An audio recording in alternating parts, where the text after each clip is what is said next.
Am I the asshole for telling my friend that I'm sorry her parents don't love her as much as mine love me? I, 22F, have a friend named Amy, 22F, who I met in college. Currently, we are in our last semester of college. I live alone, but she shares her apartment with two other people.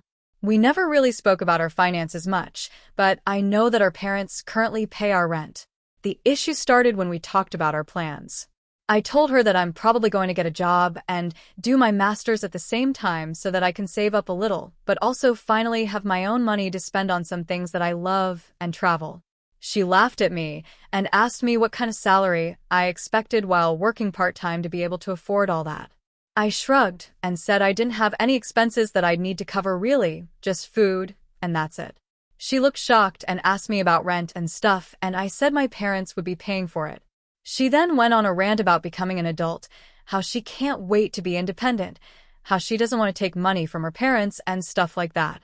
For the most part, I tried to nod my head and listen to her, but then she said something like, "I'd feel like a bad daughter if I were you."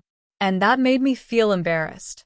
My parents want to pay for my apartment, they can easily afford it, and I'm not the type of person to be ungrateful for it.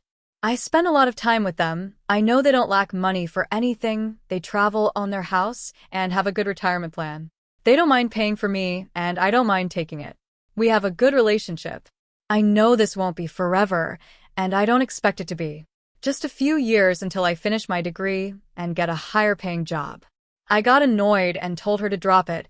We could talk about something else, but she continued talking about how her parents want her to be a real adult, how I'll never want to be ambitious unless I struggle, and just more and more nonsense.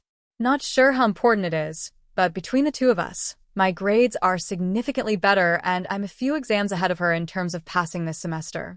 I just cut her off and said, "Well, I don't know, maybe my parents love me more than yours love you, so they want to pay. I'm sorry for that. Can we now talk about something else?" We haven't talked since, and I do feel bad because I know that love has nothing to do with money looking back. It's such a rude thing to say, but I just said it to shut her up because she was insulting me and calling me spoiled for no reason. I wasn't even the one to start this conversation, nor did I probe into her finances. She was the one who kept it going. Ever since that day, I felt a pit in my stomach and I didn't want to insult her. Info/edit. Just adding some stuff because I feel like it may be relevant. I feel like Amy's intention wasn't genuine because she currently accepts her parents paying rent, food, utilities, and everything. So do I. The conversation was about after college. I mentioned my academic success because she said I will never be ambitious when I try hard. We also don't live in the USA, and parental support isn't so uncommon. And lastly, while this may not convince people, I do appreciate my parents and everything they do for me. I don't plan to leech on them, and this is something they know, and that's what matters to me.